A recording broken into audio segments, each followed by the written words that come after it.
Mon grand-père me disait, tu dois être meilleur. Tu ne dois pas être bon ni moyen,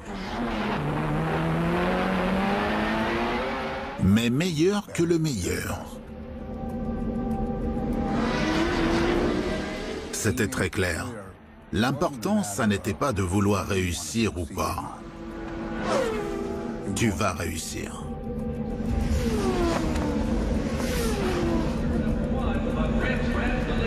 Il n'y avait pas de pilote noir à l'époque.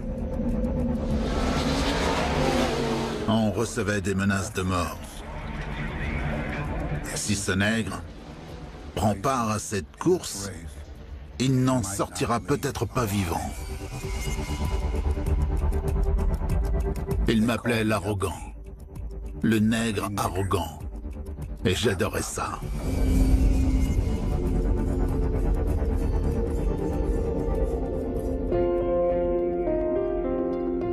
Mon grand-père était le premier entrepreneur en plomberie noir de toute la ville de San José. Son secteur était globalement celui des Blancs. Et il savait qu'il devait être meilleur que ses concurrents. Et j'ai hérité ça de lui. Ça a été très important pour moi. Il a commencé en 1927. Au début des années 60, les affaires étaient si bonnes qu'il a pu acheter un ranch et laisser son entreprise de plomberie à ses deux fils. Grâce à l'entreprise familiale, mon père s'offrait des motos, des cartes et des voitures de sport. Donc, je suis tombé dedans. Les courses de voitures étaient un hobby de mon père. Il a participé à des courses amateurs. On était sans cesse entouré de voitures de course et de pilotes.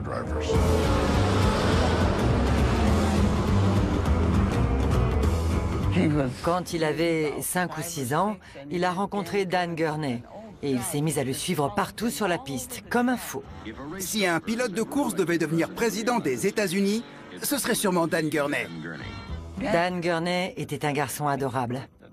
Il a accepté de prendre une photo. Le sourire de Dan était radieux. Willie s'est dit qu'il souriait pour lui. Les gens comme Dan Gurney, comme Gene Clark, ce sont eux qui m'ont donné envie d'être pilote de course. Je le savais déjà à 9 ans. À partir de ce moment-là, il a passé tout son temps libre avec les voitures plutôt qu'avec ses frères et sœurs. J'avais une Lotus Cortina, une petite berline à 2 portes. Dès qu'il en avait l'occasion, en rentrant de l'école, la première chose qu'il faisait, c'était grimper dans la voiture. Je savais où étaient les clés. Je suis allé me balader sur une route escarpée, la Mount Hamilton Road. J'avais 12 ans. Le shérif m'appelle et me dit qu'il a arrêté Willie au volant de ma voiture. J'ai dit « Oh !» Ma mère ne m'a pas giflé, et mon père non plus. Mais il m'a envoyé au ranch. Quand on faisait des bêtises, c'était mon grand-père qui nous faisait peur, pas la police. Il ne faisait qu'1,62 m, mais pour nous, c'était Shaquille O'Neal. Je lui ai dit « Tu vas rester ici un moment. Là, tu pourras conduire comme tu voudras, sans risquer d'écraser quelqu'un. » Mon grand-père détestait les courses. On n'avait pas le droit d'en parler au ranch. Donc, on n'en parlait jamais quand il était là. Pour lui, investir dans les courses automobiles, c'était faire n'importe quoi de son argent. Il fallait qu'on ait un but. Et il valait mieux, pour nous, qu'il approuve ce but. Donc il a voulu savoir ce que je voulais faire. J'ai répondu soit pilote de Formule 1, soit pilote de l'Indy 500. Il n'y avait pas de pilote noir à l'époque. Il m'a dit que j'étais un sacré idiot. Il lui a dit qu'il ne pouvait pas faire ça. Willie T a répondu « Mais grand-père, je veux faire ça. » Il lui a répondu « Je me fiche de ce que tu veux faire. Tu ne peux pas piloter. » J'ai créé cette entreprise pour te la léguer, pour que tu ne travailles pour personne, pour que tu sois ton propre patron. Et pour lui, Être son propre patron, c'était capital. Il fallait être indépendant. Je voulais être un patron, mais derrière un volant. Je voulais être pilote. Tous les jeunes pilotes se donnaient rendez-vous en Angleterre pour le championnat de Formule 4. C'est une course de Formule 4 porte d'entrée vers les divisions supérieures. La Formule 4, c'est là où il faut aller courir quand on veut devenir pilote de course professionnel. C'est là qu'il est allé. Là-bas, on découvre ce qu'on vaut vraiment. Si on sort du lot, on se fait remarquer. J'ai dit à mes parents que je n'irais pas à l'université. C'était pareil de partir en Angleterre pour la Formule 4 ou de partir pour la fac. Mon père connaissait les dangers, mais il n'aurait jamais admis qu'il avait peur pour moi. Peur que je sois blessé ou tué, mais le danger était là. Il avait vu mourir plusieurs de ses amis sous ses yeux. Il s'était tué devant lui. Il était réticent, surtout à ce que j'en fasse mon métier. Quand c'est ton métier, tu donnes tout. Vraiment tout.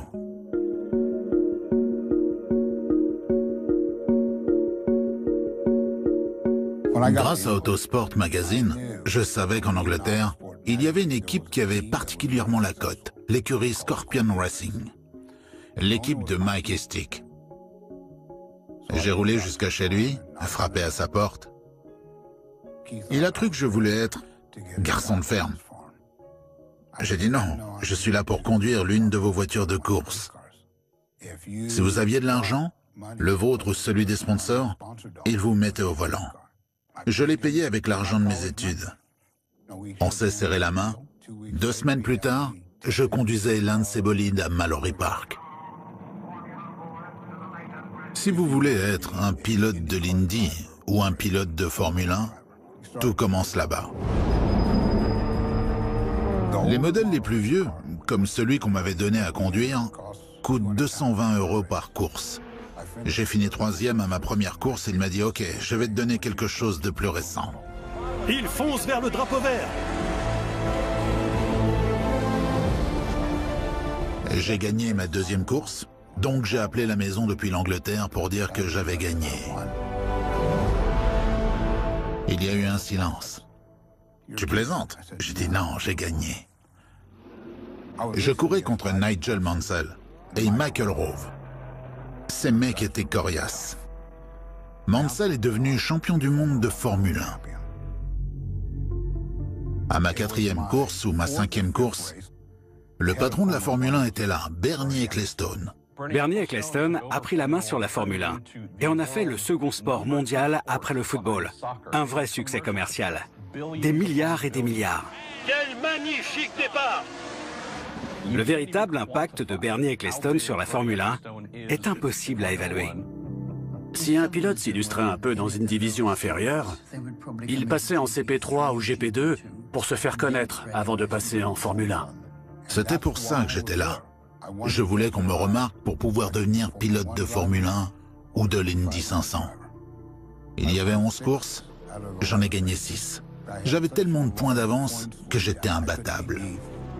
Willie n'a même pas eu à finir la saison avec Scorpion Racing tant il dominait. Il avait tellement de points que sa victoire était assurée.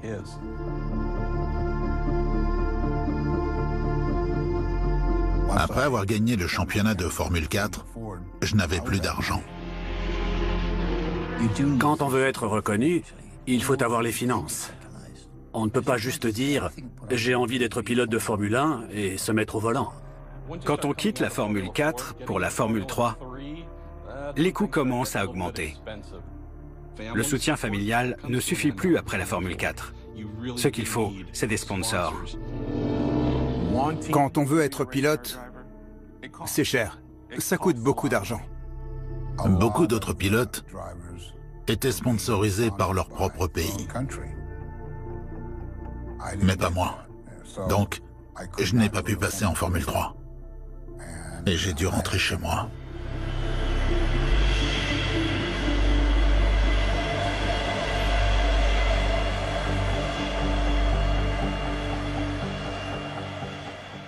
Quand je suis rentré aux États-Unis, j'avais 22 ans.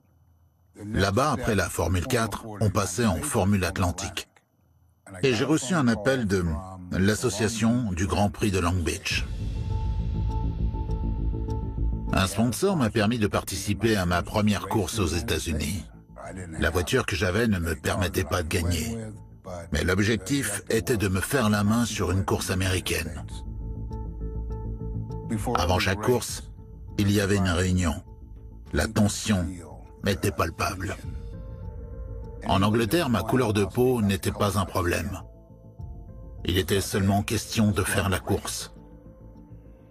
Mais quand je suis arrivé à cette réunion des pilotes à Long Beach, pas un seul pilote ne m'a parlé. Pas un seul. Et il regardait ailleurs. Après ça, c'était terminé. Mes succès ne comptaient pas.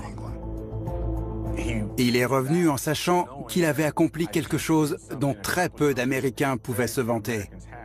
Sans parler d'Afro-Américains. Et personne n'a cru en lui. Personne.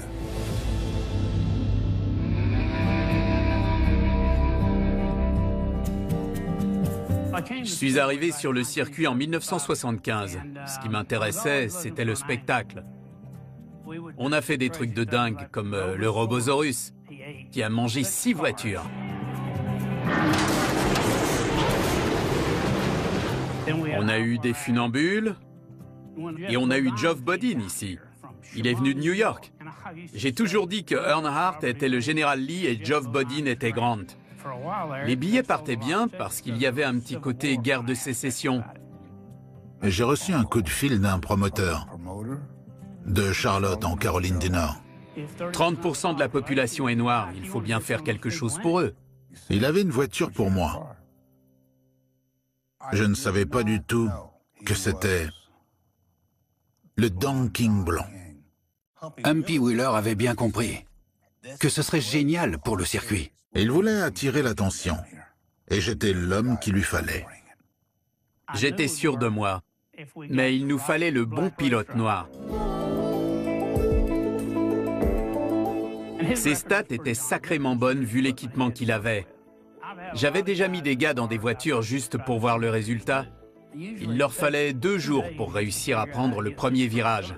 Lui, il n'a pas perdu de temps, et au 4e tour, il était déjà lancé à pleine vitesse. Je lui ai dit de faire gaffe et il m'a répondu « Il y a comme ça qu'on va vite ». Humpy et Willie ont annoncé qu'ils allaient envoyer Willie au World 600, une grande course NASCAR. Je n'ai pas réfléchi aux conséquences politiques ou sociales que ça aurait. Ça ne m'a pas traversé l'esprit. Mais il savait. C'était comme ça à cette époque, dans les années 70. On était censé être tous égaux, blablabla, dans tous les États. Mais pas du tout. Il y avait encore beaucoup de ségrégationnistes. La semaine prochaine, c'est les Juifs. Willie devait affronter des challenges que ne connaissaient pas les autres pilotes. Les courses étaient un sport où l'immense majorité des gens étaient blancs. Et c'était comme ça depuis toujours.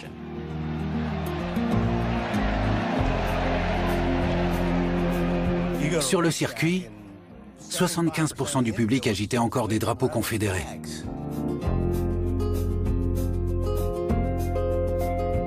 Ils avaient beau parler de championnat américain, c'était un championnat du Sud. Il y a Daytona, il y a Talladega, tout le monde est blanc. Humpy m'a dit, il y a des gens qui ne vont pas beaucoup t'aimer là-bas. Et j'ai répondu, eh ben, il va falloir qu'ils s'y habituent. Non. Et il ne faut pas y aller. Pas si tu es noir. Ce week-end-là, il y avait une grosse course à Talladega. Et quand on est arrivé au stand, des gens ont craché par terre devant moi. L'accueil n'était pas très chaleureux. Et ça commençait à m'énerver. Si tu veux jouer au dur, arrête de cracher et viens te battre.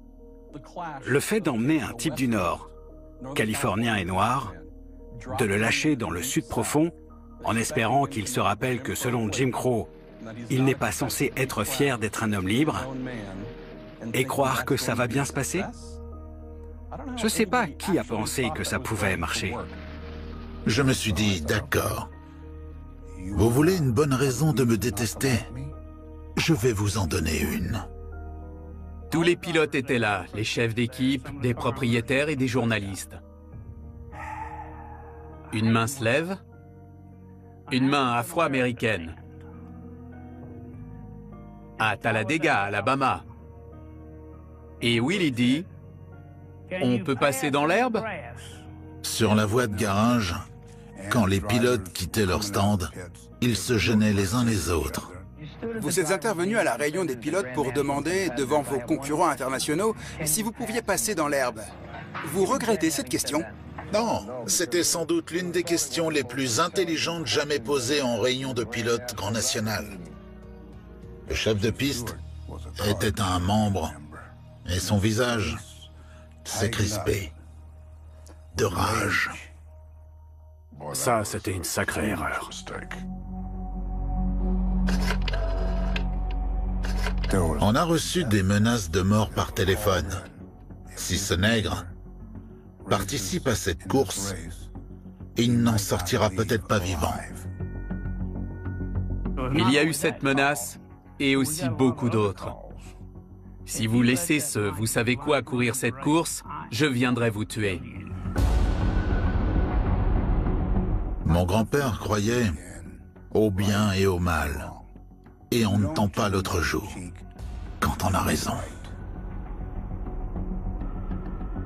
On ne déclare pas forfait. Peu à peu, la situation a empiré. Alors j'ai dit à Willie, on reviendra l'année prochaine, mais là on arrête. C'est une poudrière. C'était une bataille compliquée, surtout pour quelqu'un avec sa personnalité. C'est comme ça qu'a fini le ballottage de Willie T. MP a dû renoncer, et je l'ai regretté.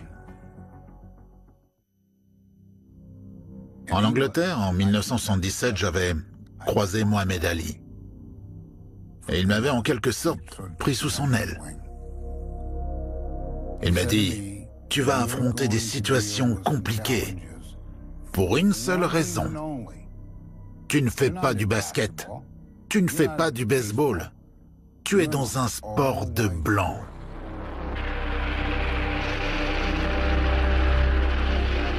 Ce qui m'a fait tenir, c'est penser à mon grand-père, à ses leçons. Et il y avait Mohamed Ali. Et ses 3 ans et demi d'arrêt. Il ne gagnait pas sa vie. Il ne pouvait plus travailler.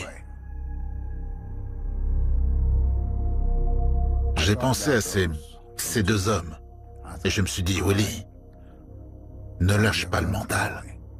Tu n'as pas de voiture, mais n'abandonne surtout pas. Ne lâche pas l'affaire. Tu es ton unique adversaire.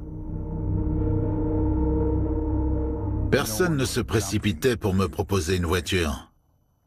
Je ne voulais pas travailler pour mon père. Je ne voulais pas faire ce métier. Mais j'étais obligé. Mes succès en Angleterre ne valaient rien. Je suis passé des voitures de course et des médailles à la camionnette de service de mon père. Un crève-cœur. Le propriétaire d'un bâtiment dans lequel l'entreprise de mon père faisait un chantier et qu'on connaissait un peu, m'a demandé de l'accompagner à une course. Mais je ne voulais pas. Il m'a dit, ils organisent une course Can-Am au Laguna Seca à Monterey. Tu viendrais? J'ai dit non. Il m'a dit, allez, je conduis. On y va et tu seras mon guide. C'est ma première fois.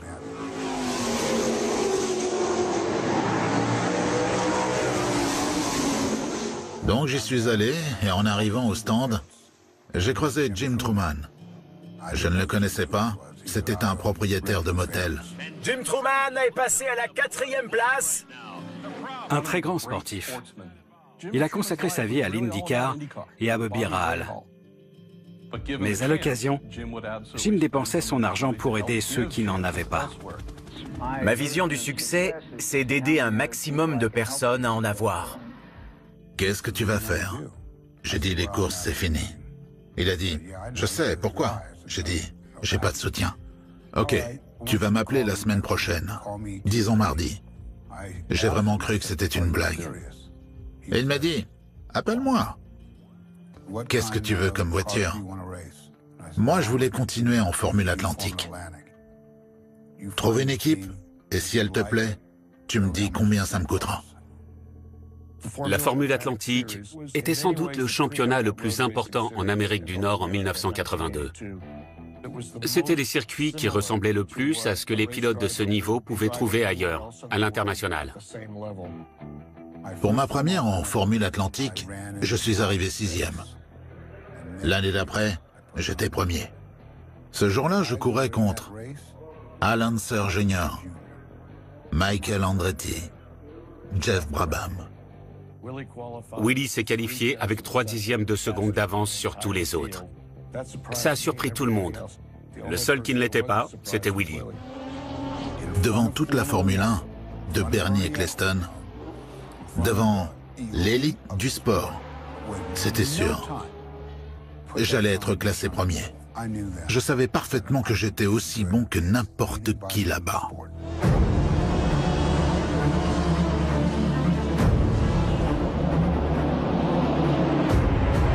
En début de course, j'avais de l'avance. Il a mené pendant assez longtemps. Mais on a été trahi par le moteur de la voiture. J'ai senti que le moteur commençait à lâcher. Sans cette défaillance mécanique, j'aurais pu gagner. Le moteur a lâché parce qu'il avait déjà 3000 km au compteur avant le départ. Ceux qu'on battait avaient des moteurs avec 160 km, conçus spécialement pour Long Beach, avec plus de puissance et de couple que le nôtre. Je m'en fichais. C'était mon grand retour. Tout le monde l'a vu. Il n'y avait plus rien à dire. Plus rien à dire, non. Où sont les contrats? Les coups de téléphone? De quoi avez-vous peur? Et rien. Pas de contrat. Je suis rentré chez mon père. C'était dur. À la fin de l'année 1982, 2 jours avant Thanksgiving, Paul Newman a appelé. La course, c'était une affaire sérieuse pour Newman. Il voulait être respecté comme pilote. La seule chose dans laquelle j'ai trouvé la grâce, c'est une voiture. J'ai rencontré Paul au stand. C'était bref. Il m'a dit de continuer ce que je faisais. Je ne savais pas qu'il gardait vraiment un œil sur moi. Jusqu'à ce qu'il m'appelle. Gamin, j'ai quelque chose pour toi. Je sais que t'aimes l'Atlantique, mais le Trans-Am te permettrait d'être payé en étant pilote de course. L'équipe serait au top. Pense-y et tiens-moi au courant. Et j'ai dit, c'est tout réfléchi. Si vous me le conseillez, je le fais. Il a dit, Banco, tu vas recevoir un appel de Budweiser. Ils ont quelques gros durs, donc s'il y a un souci, appelle-moi. Le Trans-Am n'était pas aussi gros que l'IndyCar, mais c'était très populaire. Dietler Racing était sponsorisé par Budweiser. Pour le Trans-Am à l'époque, c'était énorme. Quand Paul Newman m'a appelé et m'a conseillé ce championnat, alors que je n'y connaissais rien au Trans-Am, j'étais sidéré. Mais je savais qu'il savait que j'étais rapide. Il le savait. Il a dit, ça ne m'arrange pas, vu que je vais courir contre toi. Et je sais que tu peux foncer. Ils arrivent au premier virage et Paul Newman se faufile par l'intérieur depuis la 3e place et dépasse Willie T. Reeves. Mais Reeves reprend sa place. Mais toi et moi, on est pilotes pour des raisons différentes. Ça m'amuse. C'est un plaisir. Toi, tu fais la course pour payer ton loyer. Et c'est pour ça que tu dois être au départ. Après 5 ans, j'y étais finalement arrivé. J'étais payé pour conduire. J'avais enfin la possibilité de ne pas retourner là où j'étais jusque-là. J'en avais fini avec cette camionnette. Passer d'une voiture de Formule Atlantique à une voiture Trans-Am, c'était le jour et la nuit. Pour aller vite avec la première, il fallait y aller en douceur. Dans une Trans-Am, le moteur est à l'avant. C'est une grosse voiture, très puissante, avec de gros pneus. Les Trans-Am de l'époque étaient de véritables monstres de confection. 800 chevaux sous le capot. Ces voitures vous disaient très vite si vous aviez ce qu'il fallait pour en tirer le meilleur. Quand j'étais au ranch, je conduisais des camions, des gros engins, tout ça, donc j'avais appris à manœuvrer très jeune. Et c'était ce qu'il fallait pour piloter ces Trans-Am. Willie s'est révélé bien plus rapide que ce que j'imaginais, mais il a comblé tous mes espoirs. J'avais aussi un bon coéquipier, David Hobbs. David Hobbs est un pilote accompli. Il a beaucoup gagné. L'IndyCar, l'Indy 500, Le Mans, il était partout. Un pilote de renommée mondiale. La première course était à Melrose Park, en Floride. C'est là que Willie est passé deuxième pilote. Je savais que c'était un gentil garçon. Et l'entraînement a prouvé qu'il était rapide aussi. J'ai été nommé deuxième pilote. David Hobbs était le pilote numéro 1, c'est tout. Rien à dire, rien à y faire. Les choses se font dans un certain ordre. Le premier pilote reçoit le meilleur équipement. Les meilleurs moteurs, tous les meilleurs composants. Dans les courses, le terme de coéquipier ne s'applique pas vraiment. Parce qu'on essaie de battre son coéquipier plus que les autres équipes. Tout ça pour déterminer qui est le vrai patron dans l'écurie. Le moteur de David a été amélioré. Un collecteur d'admission nouvelle génération pour le booster un peu. Donc on met un super moteur dans la voiture de David.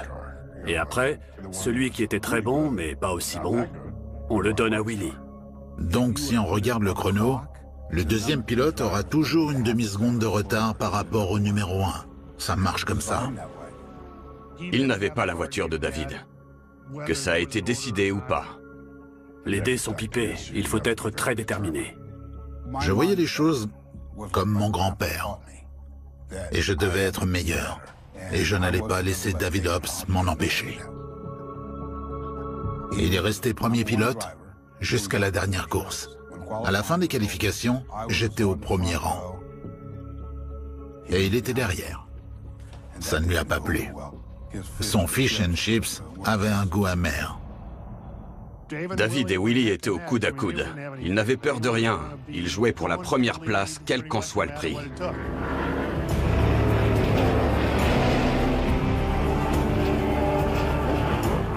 Je menais la course et puis j'ai crevé. La deuxième course était à Summit Point en Virginie. Hobbs avait cette expression sur le visage. Il voulait en découdre. Et là, mon chef d'équipe m'a dit « Je savais que tu étais rapide, mais je n'imaginais pas rapide à ce point. » J'ai dit « T'as rien vu, attends que je prenne mes marques. Je ne suis pas encore à l'aise. » La quatrième était à Portland. Willie et David étaient tout devant. Et pour la première fois en Trans-Am, Willie a pris la tête. Willie Ribbs veut sa victoire. Je commençais à comprendre comment contrôler l'usure des pneus et j'ai fait une course intelligente. Willie Ribbs sort du virage. C'était une course difficile. S'il avait gagné, je ne l'aurais pas mal pris et j'espère qu'il ne m'en veut pas d'avoir été devant. J'avais mis si longtemps pour arriver à cette victoire. Passer d'une Formule Atlantique à une Trans-Am, c'est quelque chose qui peut demander plusieurs années d'adaptation à quelqu'un. Et je ne sais pas du tout comment Willie a pu s'adapter aussi vite. C'était ma première victoire pro. C'était génial. Ça faisait du bien. Après ça, je ne pouvais plus faire demi-tour. Je n'ai jamais caché que je courais pour gagner. Je n'étais pas numéro 2. Il s'est immédiatement fait connaître comme un gagnant. Il a très vite annoncé la couleur. Il était ce pilote d'un championnat où la compétition était rude. Et il allait écraser tout le monde le plus souvent possible. Willie était imbattable en voiture Trans Am. Il volait. C'était clairement lui le pilote numéro 1. Et je ne suis pas sûr que l'équipe avait compris à quel point Willie pouvait être rapide. Au fil de l'année, c'est devenu clair que Willie était un pilote très rapide. Mais il ne s'est pas du tout fait des amis facilement. Il était très agressif. Entre moi et mon pote David, c'était personnel. Il le savait.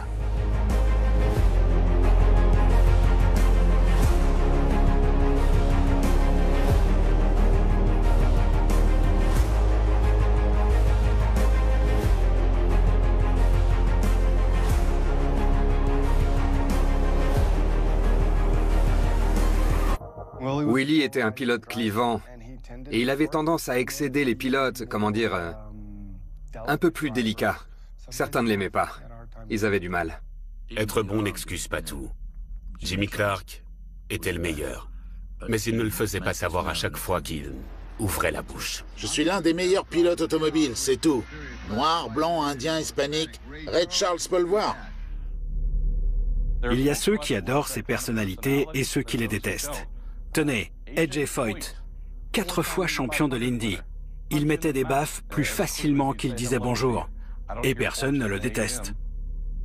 Ce n'était pas à propos des courses, mais plutôt de ne pas m'en tenir à des positions subalternes. C'était l'attitude que le manager, John Dick, avait avec moi. Tu ne sais pas ta chance.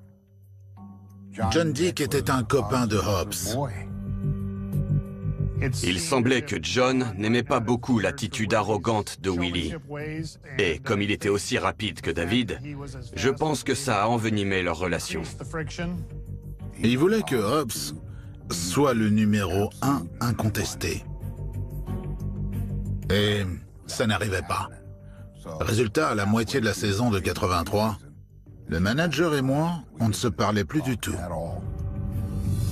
L'argument de la dispute était « Tu n'as pas ta place ici ». On m'a convoqué pour me demander si je pensais qu'il fallait virer Willie. L'avant-dernière course était Riverside, en Californie. Si Hobbs gagnait la course, il remportait le championnat. Avant le départ, le propriétaire m'a demandé de finir derrière lui. J'ai dit non. Il a dit « Je voudrais que tu arrives après David. C'est un ordre. » Et j'ai dit « D'accord, je le fais. Si j'ai une prime de première place. » Il a refusé. J'ai dit alors « C'est non. Je ne serai pas deuxième. Si tu me donnes la prime de la victoire, je me couche. » Et juste au moment où j'allais démarrer, il a dit « D'accord. » Hobbs a gagné la course et le championnat. La course suivante, c'était Las Vegas et je l'ai laissé derrière. Reeves sort du premier virage, il prend la tête. C'était facile. Souvenez-vous de ce numéro et de cette couleur. Le 28 rouge et blanc Willie T. Reeves. Mais le drapeau à damier s'agite et c'est Willie T. Reeves qui remporte le Grand Prix du César Palace, catégorie Trans Am. J'ai été débutant de l'année. J'ai gagné le championnat. Il n'était pas ravi et il l'a fait savoir. Quand j'ai quitté Las Vegas, je savais qui était le meilleur en Trans Am.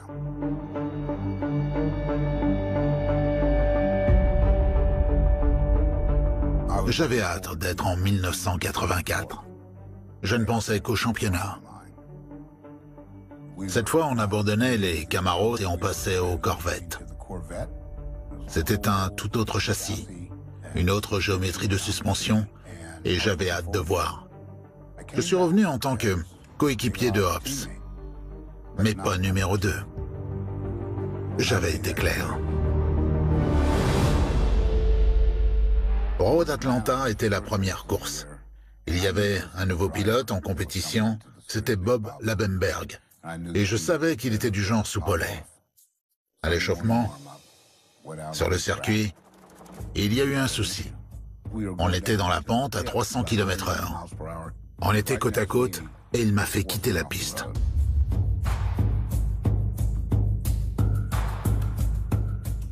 Dans une course, sortir quelqu'un, c'est comme le tenir en joue et appuyer sur la gâchette. J'ai couru à sa voiture, je lui ai crié dessus et j'ai frappé son casque. Si pendant la course, un pilote se faisait sortir par un autre, ça se réglait avec les points à l'arrivée.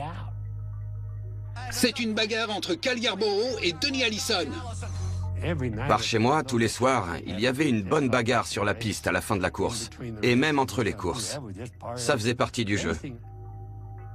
Mohamed Ali m'avait dit que j'aurais peut-être à me défendre, qu'il faut savoir se battre. Alors, c'est ce que j'ai fait. J'aurais pu affronter n'importe qui sur le circuit. Mais là, ce tête-à-tête avec Lobenberg, c'était à peine une pichenette. Au pire, ça l'a blessé dans son ego. John Dick est intervenu pour ramener le calme. Et Willie s'en est pris à John Dick. C'est ce qui a permis à l'équipe de se séparer de lui. On m'a viré. Viré. Ce qui s'est passé sur la piste, c'était entre Lobenberg et moi. On est des hommes, on gère ça. Les autres restent à l'écart. Ça aurait dû se passer comme ça. Si on veut réussir, il faut savoir obéir. Et Willie n'est pas ce type de personne. Ça recommençait. Combien de temps avant de conduire à nouveau?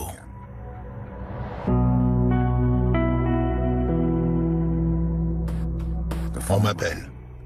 Avec un accent allemand. C'était Michael Kranfuss, le directeur des opérations de véhicules spéciaux chez Ford. Si vous êtes intéressé, nous voudrions que vous veniez à Détroit. Nous avons une voiture pour vous. Edswell Force est en ligne avec moi. Là, Edswell a décroché, il m'a dit « Tu peux être toi-même. Tant que tu gagnes. » Le dimanche, j'étais au chômage. Et le lundi matin, j'avais du travail. J'étais dans un avion vers Détroit, vers les locaux de Jack Roche. C'est un personnage fascinant, il a un doctorat en mathématiques et des opinions très tranchées sur comment faire les choses pour le meilleur et pour le pire. Un esprit brillant, mais on ne pouvait pas l'accuser d'être trop sociable. Et il m'a fait visiter. Il m'a montré ses dinos et il m'a promis de la puissance. Là-bas, les moteurs tournaient pendant 48 heures sans interruption. Ça avait quelque chose de fou. Sa fascination pour la puissance des moteurs. J'ai raté 4 courses parce que Rush et Ford me construisaient une toute nouvelle voiture. Rater les 4 premières courses va m'empêcher de remporter le championnat, mais certainement pas de gagner cette course. On dirait que Willie T est suivi par Greg Piquet et David Hobbs dans la Corvette Diatley. Et voilà Willie T. Ribbs en tête avec le numéro 64, la Protofab Mercury Capri de Roche. C'était un jeu d'enfant d'aller vite avec cette voiture. Elle avait une puissance folle, une excellente maniabilité, bien meilleure que celle de Diatley.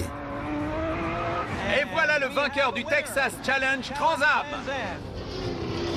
On a beaucoup parlé de l'état de la piste. C'était comment? Merveilleux. J'y étais mieux que dans mon lit. En allant vers la salle de presse, je suis passé devant Diatley. J'ai vu mes anciens mécanos, Pat McFall et Jeff Schwartz. Ils m'ont souri. Ils étaient heureux. Ils connaissaient l'histoire. L'un de mes grands regrets professionnels a été de ne pas suivre Willie chez Roche. Parce qu'un talent exceptionnel, on préfère ne pas le lâcher. Et Willie était ce talent. Bien que Willie T n'ait disputé que 3 courses cette année, il est 6e au classement. 2e à Détroit et 1er des 2 dernières courses. Après ma 3e victoire, j'ai voulu faire quelque chose de spécial. Helio Castroneves escalade la clôture. Écoutez la foule! Alex Zanardi fait le donut. Et avant eux, Willie T est monté sur son toit et a imité Mohamed Ali.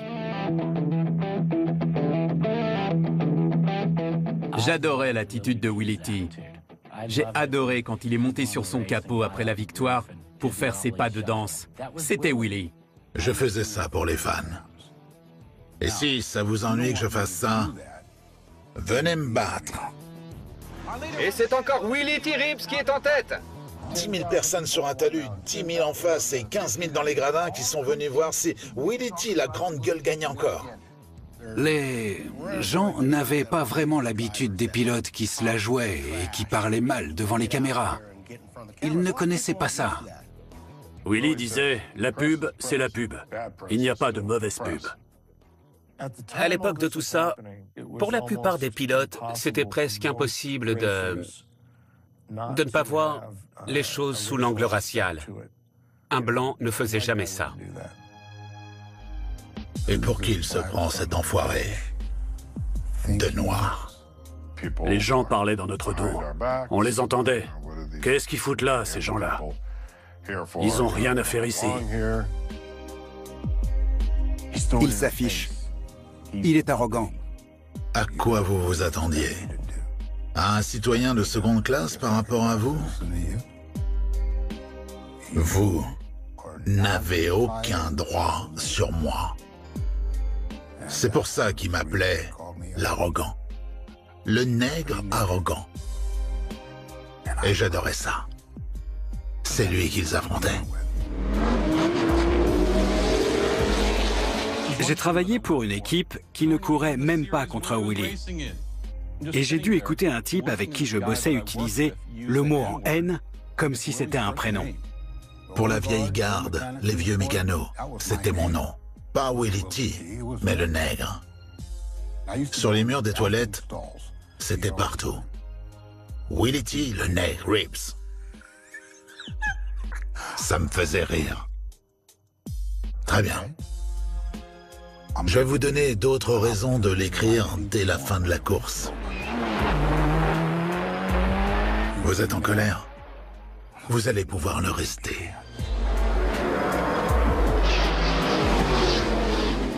J'ai remporté 4 des 8 courses que j'ai courues en 1984.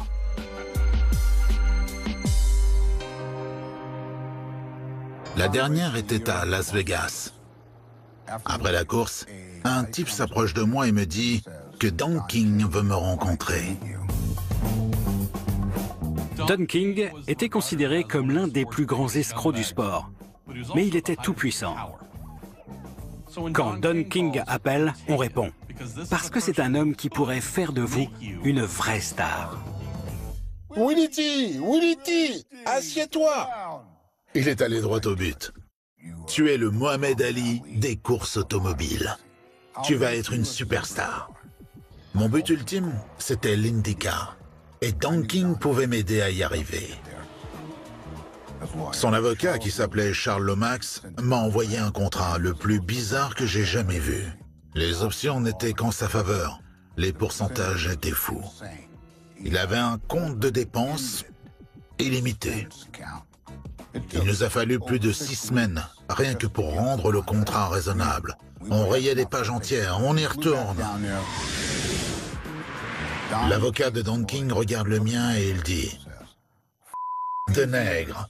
Mon avocat ne pouvait rien dire. Il ne voulait pas se battre au sujet de ce mot. Je l'ai joué grand-père Ribbs. Écoute, espèce de crétin frisé. Les boxeurs que tu as signés ne savent ni lire ni écrire. Et ils se sentent honorés de traîner avec Don King. Je suis honoré d'être ici, mais pas d'être en votre compagnie. Il s'est énervé. Don n'a pas besoin de ces enfoirés. Merde! Je ne veux pas que tu signes. Mais si toi tu veux, c'est toi qui signes. J'ai regardé Don. Don, pas de gloire sans cran. Il a signé. Don a annoncé qu'il représentait Willie T. Ribbs. Et il s'est mis au travail tout de suite. Il connaissait des gens à la Miller Brewing Company. Il les appelle, il leur dit « J'ai besoin que vous mettiez Willie au départ de l'Indy. » J'arrive à l'Indy. C'était comme être en rendez-vous avec la plus belle fille du monde. J'étais excité comme une puce. Je remuais la queue comme un vrai chien de chasse. Messieurs, démarrez vos moteurs.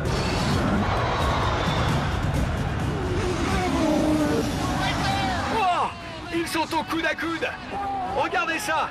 Il l'a dépassé! Il l'a dépassé comme ça! Drapeau à damier pour Rick Mears. Il gagne l'Indianapolis 500 haut la main. Je suis tout de suite devenu fan de Willie T. En tant qu'Afro-Américain, il n'y avait pas beaucoup de pilotes qui nous ressemblaient et à qui on pouvait s'identifier. Dans l'équipe d'entretien, il y avait peut-être 25 Afro-Américains. Donc, quand on a découvert que Willie T allait courir, ça a fait beaucoup de bruit. Je me souviens qu'il m'a dit que si quelqu'un pouvait réussir, ce serait lui. Willie T est enfin à l'Indy. C'est votre slogan pour cette année? Venez par ici, jeune homme. Félicitations, votre heure a enfin sonné à Indianapolis. Merci. Je suis heureux d'être là. C'est un grand moment pour moi. J'espère qu'on fera le job correctement. Avant chaque Indy 500, les équipes se retrouvent à Phoenix, un mois avant pour s'entraîner, pour tester. Mais pas moi. Pas moi. Il faut s'entraîner dessus, faire des tests. Ça veut dire qu'il faut y aller en personne pour essayer d'être au top avec la voiture. Et ça, il ne l'a pas eu. C'était fait à la va-vite. Rendez-vous sur la piste. L'équipe de Sherman Armstrong, à Winchester dans l'Indiana, n'a été assemblée qu'il y a 48 heures. Et le nouveau châssis March n'était pas prêt pour les tests. Les bières Miller sponsorisaient Willie T sur l'Indy 500 grâce à Dunking. Malheureusement, ils se sont associés avec l'équipe de Sherman Armstrong. On n'aurait pas trouvé une équipe moins désireuse de mettre un noir sur ce circuit. Paul Lifleur était le chef mécanicien. Il ne me parlait pas. Je n'ai eu aucune information technique. À l'Indy, la première vitesse, c'est 145 km/h. Dès le départ de la course, on roule à plus de 350 km/h. Quand on approche du premier virage du circuit, ça pourrait aussi bien être un cul-de-sac. On ne voit rien autour, on ne voit pas la sortie. Ça ressemble à une impasse obscure. Il y avait un vrai risque d'être blessé. Paul ne m'a pas dit « voilà le plan de la course » ou « voilà comment tu dois le sentir ». C'était « monte en voiture et roule ». Et je ne comprenais pas ce que je faisais. Il n'avait besoin que d'une bonne voiture et de quelqu'un pour bosser avec lui et lui apprendre qu'à l'Indianapolis, il y a 4 virages tous différents. Willie T a fait savoir qu'un de ses coéquipiers aurait préféré qu'il ne soit pas là. Si tu ne t'entends pas avec ton ingénieur, il peut facilement te plomber. L'ingénieur va prouver qu'il a raison et que tu as tort. Peu importe ce qui se passe, t'es foutu. C'était inquiétant d'être près de lui. Il me faisait l'effet d'un bourreau. C'est une chose d'être sur un circuit, mais l'Indy, c'est complètement différent. Ce n'est pas une question de si tu en as ou pas. Ce qu'il faut surtout, c'est des neurones. Tout va si vite à l'Indy, et les dangers sont si grands. Oh mon Dieu, ils se sont touchés! La voiture heurte le muret! Elle est en flammes! La moindre petite erreur peut t'envoyer dans le mur ou arracher tout un côté de la voiture. On a beaucoup de morts. Parfois 2 le même soir, ou 2 d'un seul coup. Il faut des neurones à l'Indy. Si t'as des burnes, t'es mort. Ils m'ont mis dans la voiture. J'étais assis trop haut. Et personne ne m'a expliqué que quand l'air passe au-dessus d'une surface arrondie, ça provoque une poussée. Les pare-brises en plastique, ça n'a l'air de rien, mais c'est leur hauteur qui va déterminer les vibrations du casque du pilote. Face à un vent à 300 km/h, la tête est secouée. Quand on est dans une voiture qui n'a pas été bien préparée et qu'il faut d'un coup passer le premier virage à 350 km/h, on commence à réfléchir à son bien-être. Je ne me serais jamais assis dans ce pot de yaourt. N'importe qui aurait flippé en montant dans cette voiture. Beaucoup de gars de l'équipe qui entouraient Willie à l'époque ne voulaient pas le voir dans cette voiture. On a dû les forcer à préparer la voiture pour que Willie conduise. Il ne voulait pas, pour différentes raisons. Ce ridicule petit pare-brise a été installé exprès trop bas. Il est là, On ne peut pas le nier. Mais il faut vraiment s'y connaître. Il faut avoir l'œil pour voir qu'il est trop bas. En arrivant sur ce virage, qui a déjà tué beaucoup trop de monde, alors que vous roulez à 320 km/h, votre tête ballotte et vous n'arrivez pas à fixer vos yeux sur ce coin que vous devez passer. Mes mécanos n'étaient pas méchants, mais c'est Paul Leffler qui les dirigeait. Je savais que c'était le type le plus raciste que j'avais jamais rencontré. Il n'avait jamais vu quelqu'un comme moi. J'étais démuni. J'ai appelé Jim Truman pour lui demander son avis. Il m'a dit, fiche le camp. Je suis parti. Et à midi, ce samedi-là, Willie T est rentré chez lui. Le truc, c'est qu'on peut se blesser ici. Il faut faire les choses bien. Si on ne le sent pas, alors il ne faut pas courir. Et la presse m'a crucifié.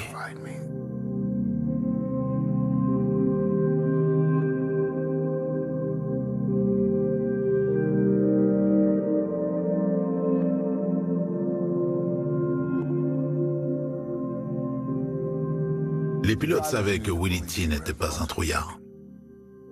Je n'ai pas pensé une seule seconde qu'il pouvait avoir peur de la vitesse. En tant que pilote, Willie pouvait relever n'importe quel défi imposé par l'IndyCar. On avait beau connaître les circonstances, Willie s'est fait lyncher à cause de cette affaire. Il ne pouvait pas gagner. Les gens voulaient qu'il échoue. Ils attendaient cet échec.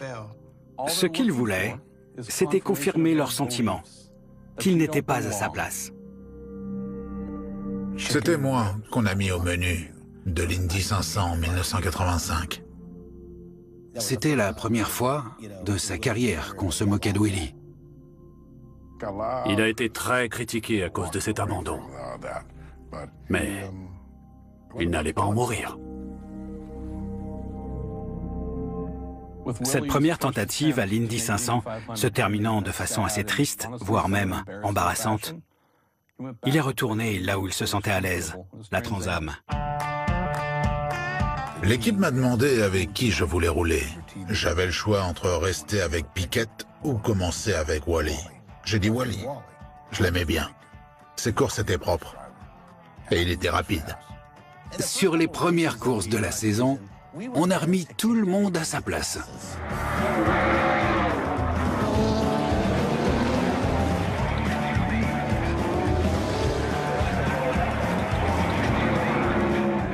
Willie et Wally ont gagné 3 des 5 premières courses, puis ce fut Portland.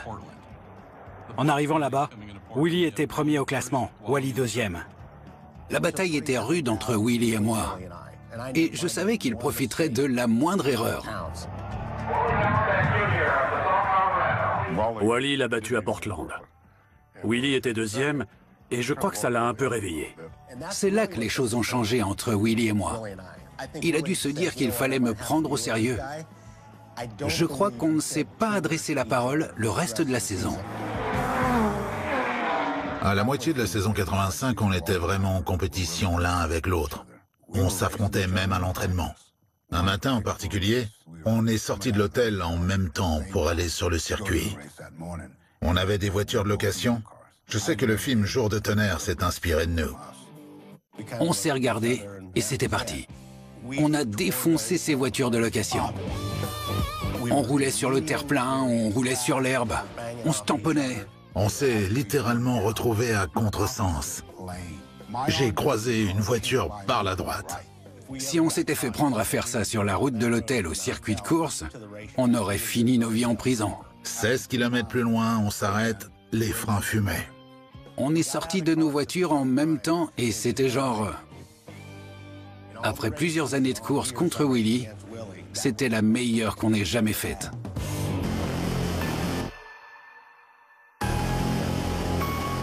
À Détroit, la course Trans Am se tenait en même temps que la course de Formule 1 autour du bâtiment Ford. Bernie Ecclestone était là pour la Formule 1. Je ne voulais pas rester en Trans Am, je voulais passer à la suite. Don King est arrivé à Détroit. Il me dit qu'il veut voir Ecclestone. Vous auriez dû voir la tête de Roche. Je ne crois pas me tromper en disant que cela a énervé Jack Roche. On est monté pour voir Bernie. Bernie regarde Don et dit « Qu'est-ce qu'on va faire avec notre petit Willy ?» Il sera champion du monde, champion de Formule 1. J'ai dit très bien, c'est direct, c'est bien. On s'est dit qu'à la fin de la saison, je viendrai essayer l'une de ces Formule 1 au Portugal.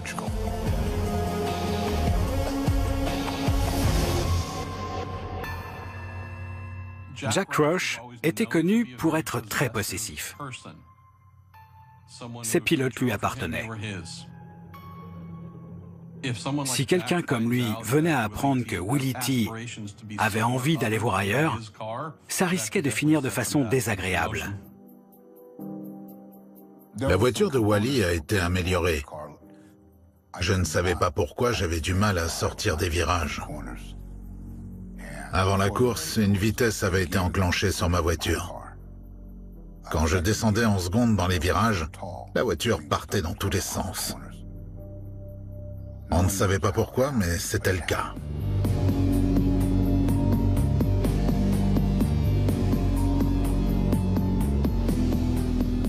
Willy a été très contrarié.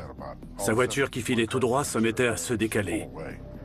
Les voitures étaient les mêmes, à 20 chevaux près. S'ils avaient eu un moteur avec 3000 km, qui pouvait lâcher n'importe quand, il était pour Willy. Jack Roche faisait exprès de le mettre en difficulté. Très vite après le début de la course, le moteur a lâché. Rips fait n'importe quoi. Il a visiblement de gros ennuis.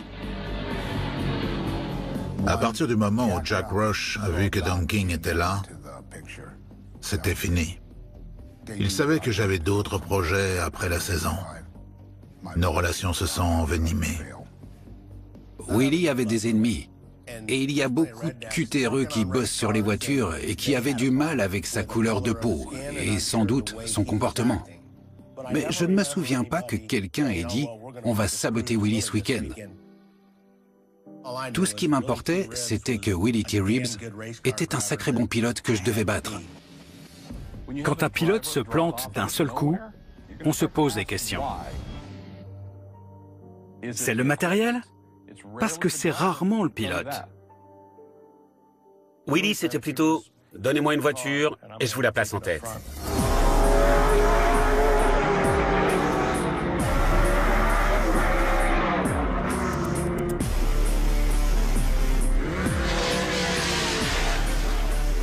C'était festin aux famines.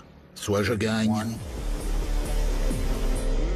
soit il y a une embrouille. J'ai gagné 8 courses.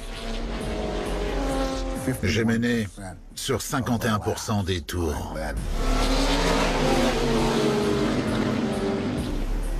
Wally a gagné. Willy était deuxième. J'ai eu 4 défaillances mécaniques inexpliquées dans mon moteur. Un journaliste sportif qui n'était pas fan de Willy T. Ribbs a dit à Ian Brown « Vous pensiez vraiment qu'il laisserait ce nègre remporter un championnat ?»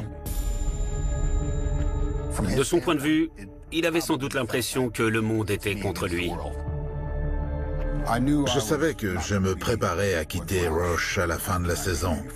Et j'ai décidé que je n'avais pas envie de me disputer avec ce mec. J'ai laissé tomber.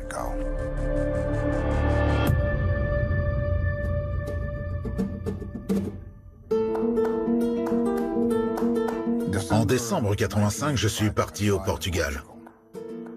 Je venais faire un test.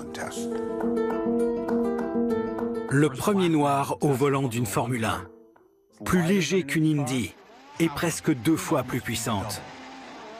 À cette époque, il n'y avait aucun autre véhicule sur Terre qui ait été plus violent ou plus exigeant qu'une voiture de Formule 1. Ce qu'on voulait évaluer, c'était sa vitesse, ses capacités au volant. Donc on a organisé un test. On l'a mis en voiture pour voir le résultat. Je n'avais jamais conduit ça. Le manager de l'équipe de Bernie m'a dit « Je veux que tu fasses ce temps ». Je faisais des tours et j'arrêtais pas de descendre dans le chrono. Il m'a dit qu'il allait mettre d'autres pneus et que je devais faire tel temps.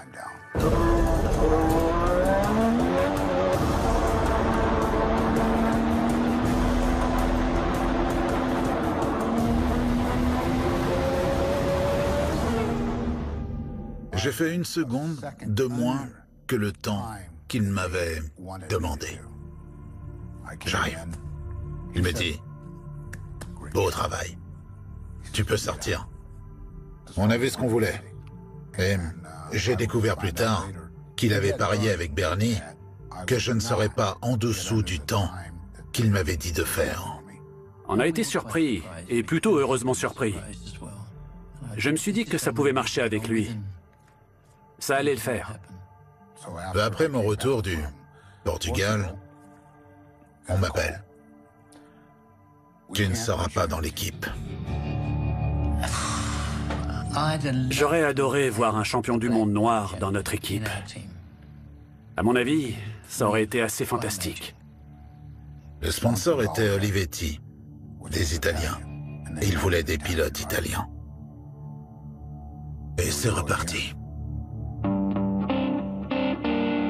Et puis Bill Gardner m'a appelé de Tigard Racing. C'était du NASCAR. Et il m'a dit qu'il voulait que je vienne courir pour eux. La Miller Braving Company sponsorisait totalement Tigard. Quand je suis arrivé, la Miller est partie. Willie retrouve la NASCAR. Et qu'est-ce qu'il voit? Que rien n'a changé. Et une fois de plus, Jim Truman, des motels, nous a donné de quoi faire quelques courses. Ma première course de stock car, c'était North Wilkesboro en plein pays du Ku Klux Klan. Et quand ils ont annoncé la liste des pilotes, Willie T. Ribbs. À mon nom, on m'a hué. De vraies huées de haine. Dale Earnhardt avait l'air ennuyé que ça arrive. J'imagine qu'il n'y avait pas grand monde pour encourager Willie T. Ils espéraient plutôt qu'il finisse dans le mur. Il y a un dicton.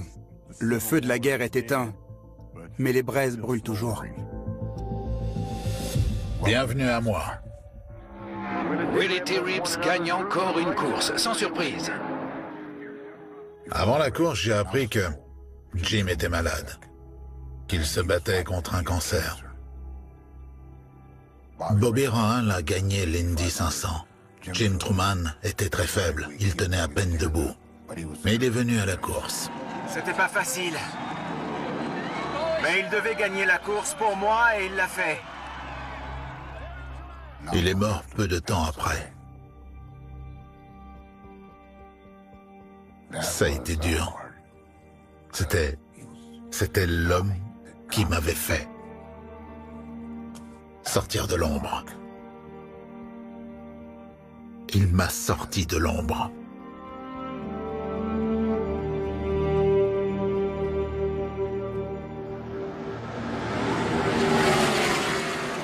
Après la première course, on en a fait 2 autres. La dernière, c'était la course routière de Watkins Glen. Je savais que je pouvais gagner. Les moteurs, obtenus par Robert Yates, ont très vite explosé. En 3 ou 4 tours. Et ça, ce n'était que de l'entraînement. Il s'est heurté à l'opposition de beaucoup de gens qui auraient préféré qu'il ne conduise pas.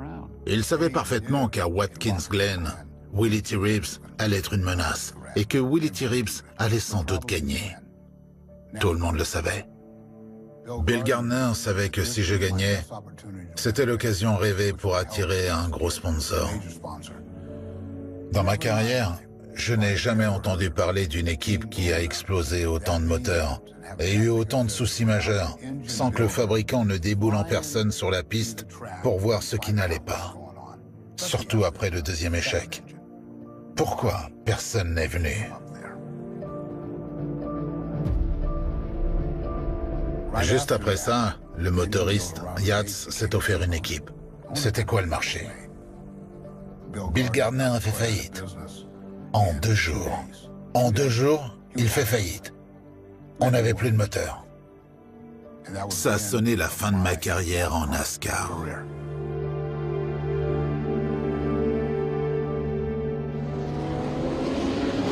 La course bat son plein à Watkins Glen et regardez Willie T. Ribbs. Willie T prend l'intérieur avec une belle longueur d'avance sur Dennis Hazy au premier virage. Chez Roush, j'étais très proche de Chuck Looper qui travaillait pour un propriétaire privé. Avec une voiture à l'IMSA. Il avait un super motoriste, Ryan Falconer. Roush était à l'IMSA. Et Falconer a dit « Je voudrais me faire Roush. Il ne peut pas être meilleur. » J'ai dit « Tu vas être exaucé. » Regardez ça, Hazy et Willie T sont en train de s'éloigner. L'IMSA, c'est une course d'endurance où on a généralement un copilote et qui dure 2, 4, 6 heures. C'était un nouveau chapitre. Drapeau à damier pour Dennis Hazy. Il remporte le Watkins Glen 300. Ribbs est deuxième. Je vous parie qu'au stand, Dan Gurney est tout sourire. Les Toyota de Dan Gurney m'ont battu. J'ai été deuxième. Dan Gurney m'a aspergé de champagne. Et je l'ai attrapé par le bras quand on descendait du podium. Et j'ai dit, je veux courir avec toi en 87. Début 1987, le héros de mon enfance m'a pris comme pilote. Quelle belle performance. Willie T. Ribbs nous montre ce que c'est que piloter à la Dan Gurney. Dans les courses automobiles, il y a des rivalités. Roush était à l'IMSA. Et il cherchait un gars qui pourrait affronter Willie T. Ribbs. J'ai couru toute une saison avec Rush Racing. Voilà Bruce Jenner dans la Ford Mustang. Tous ces mecs en Toyota ou en Chevrolet, ils étaient chez Ford. On m'avait parlé de Scott Pruett. C'était un gagnant. Donc je lui ai dit que j'aimerais qu'on pilote ensemble, que je venais de commencer à la Ford Motor Company. Ils l'ont beaucoup aimé. Scott Pruett était le nouveau protégé de Roush. Il avait des ordres, battre Willie T. Et le départ est mené par Willie T. Ribbs dans la 99. On aurait cru qu'avec sa grosse Mustang, Pruett serait le premier arrivé au virage. Roush avait dit à son pilote de faire en sorte que Willie ne gagne pas. Jack Roush a avoué que Scott était sans doute le meilleur de ses pilotes. Willie a pris ça comme une insulte. Scott est là pour mettre la pression à la Toyota. On est prêt à voir sa voiture ne pas aller au bout s'il le faut, rien que pour le tenir sous pression maximum. Roush a dit, au dernier arrêt, de filer Willie qui était en tête. Scott Pruett a 1 ou 2 tours de retard par rapport à Willie T. Ribbs. Pruett était derrière. Il m'est rentré dedans et m'a fait sortir. Oh, un peu d'action dans le virage 9. C'est Willie T. Ribbs et Scott Pruett. On dirait qu'ils se sont tamponnés. À cause de ça, j'ai crevé un pneu. Ça m'a coûté la course. Cet accrochage a coûté très cher, surtout à Willie T. Ribbs. Le gars fait une course nickel face à toi et tu le sors avant la victoire? C'est dégueulasse. Je me gare. Dan vient me voir, il me dit « N'y va pas, ne dis rien, n'y va pas. » J'obéis. Alors que j'allais vers le parking, j'ai croisé Bruce Jenner et Scott Pruett. D'un coup, je lève les yeux, et qui je vois juste devant la voiture qui nous empêche d'avancer? Willie T. Ribbs. Je me suis planté devant leur voiture. J'ai attrapé Pruett et je l'ai cogné. Paf! Paf sur Pruett! Il file par la fenêtre. Et je le regarde dans le rétroviseur. Il est debout, prêt à repartir. Jenner sort de la voiture et s'approche de moi. Je lui dis, écoute, tu as lancé un javelot aux Jeux Olympiques. Je prends le même javelot et je te l'envoie là où tu sais sans problème. Remonte en voiture. Et moi, c'est incroyable, je ne me suis jamais battu de ma vie. Si Dieu m'a donné la rapidité, c'est pour fuir les ennuis. Zoup, et j'étais parti. Il y avait une fille assise au milieu. Pruett s'en est servi comme bouclier. Ils sont allés vers la presse et ont dit que j'avais frappé la fille. Et pas Pruett. Ils ont tous dit que je l'avais frappé elle, en essayant de le frapper lui. Et comme ça se passait sur le terrain du circuit, ils l'ont suspendu. J'ai été suspendu sans autre forme de procès. Jamais un pilote n'avait été suspendu de l'IMSA. Les officiels, Jack Roush, Dan Gurney, on s'est retrouvés tous ensemble. Et Gurney a mis son doigt sous le nez de Roush. Et il a dit, laisse les garçons gérer ça, ne t'en mêle pas. Ça a marqué la fin des batailles sur le circuit. Ce n'est pas Scott que je voulais taper. Je voulais me faire Jack Roush. Il m'avait volé un championnat. Je n'avais pas oublié. L'objectif de Dan était de remporter le championnat des manufacturiers. Toyota voulait gagner ce championnat, et il voulait battre Ford. Et je voulais battre Roush. On a couru 16 courses. Et on a 2 points d'écart. Donc pour ce qui est du classement, toute la saison va se jouer sur une seule course, ici à Delmar. C'est maintenant ou jamais. Les enjeux ne seraient pas plus hauts si c'était un combat entre Larry Holmes et Mike Tyson. 450 chevaux pour Willie T. Ribbs, 600 pour Scott Pruett. Drapeau vert, Pruett mène au premier virage. De retour en tête, Scott Pruett dans le numéro 11. Ces deux-là étaient vraiment à égalité. La voiture de Willie T. Ribbs essaie de rattraper Scott Pruett. Ils se sont engagés physiquement pour se battre l'un l'autre. Ils se disputaient sans relâche. Bien essayé, Willie, et il passe. Waouh, il a forcé le passage. Scott Pruett ne veut rien lâcher et il y parvient. Quelle belle conduite. À peine plus de 2 secondes entre Ribbs et Pruett. Les tours s'enchaînent vite. Nous y voilà, la ligne droite, il doit saisir sa chance. Et voilà le drapeau à damier juste à l'accélération de Scott Pruett. Mais Willie T le bloque jusqu'à la ligne. Magnifique. Ça doit être la plus belle course GTO qu'on ait vue cette année. Personne ne célèbre la victoire comme Monsieur Enthousiasme, Willie T. Ribbs. Willie était exceptionnel, il avait le feu. Il voulait gagner, devenir un champion. On a gagné le championnat des manufacturiers. J'étais le pilote de l'année de l'IMSA. Imaginez, gagner ce championnat pour Toyota, le gagner pour Dan, pour votre héros. C'était le petit côté conte de fées pour Willie. Je me suis dit que j'avais fait ce que j'avais à faire. Je devais commencer à travailler mon but ultime, l'IndyCar. Très peu de pilotes pouvaient conduire et être payés juste parce qu'ils étaient bons. Il fallait trouver de l'argent. Il fallait trouver des sponsors. Il fallait avoir un papa riche, ou bien savoir se vendre. Il faut un mécène. Quelqu'un pour payer les factures. Parce que tout est tellement sacrément cher. Un jour, mon père m'appelle. Il me dit, Bill Cosby a appelé. Pour toi. J'ai vu Willie conduire et je me suis dit qu'il fallait qu'il joue dans la cour des grands. L'homme le plus connu d'Amérique, le père de l'Amérique à l'époque. Le Cosby Show était la série numéro 1 depuis des années.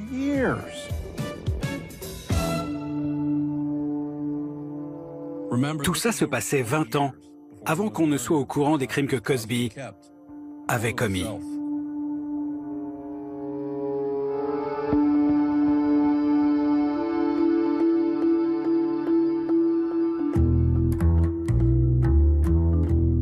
Deux jours après, j'étais à Vegas.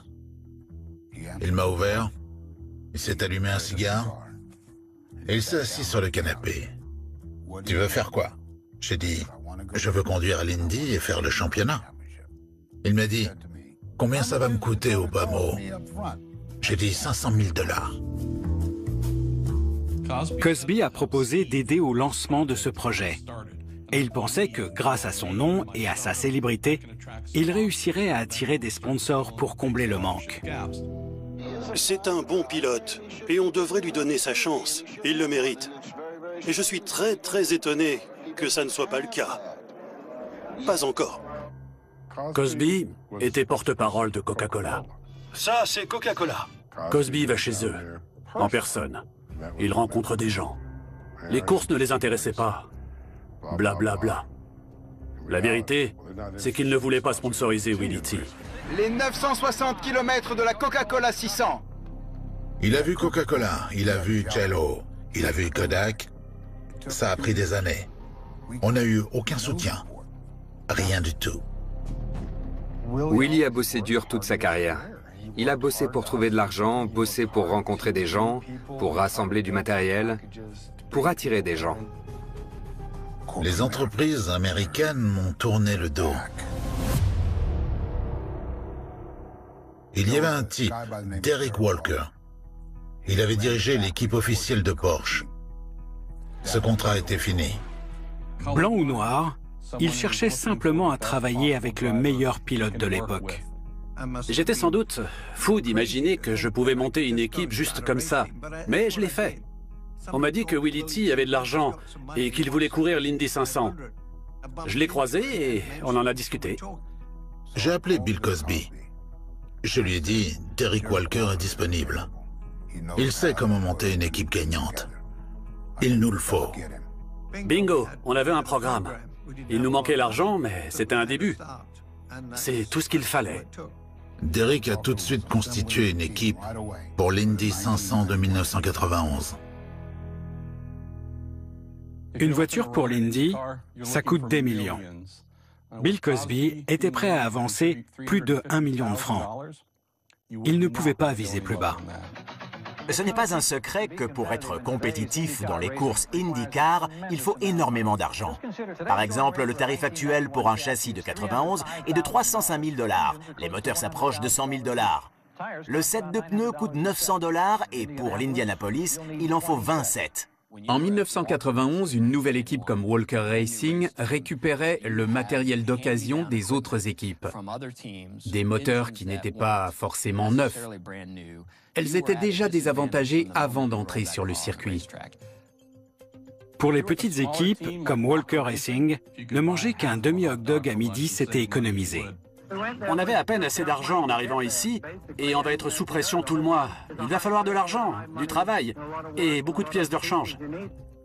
La différence de budget entre grande et petite équipe est immense. J'avais moins de budget pour aller à l'Indy en 1991 que j'en avais en 1985. En 85, j'avais la Miller avec moi. Là, je n'avais que l'argent de Bill Cosby.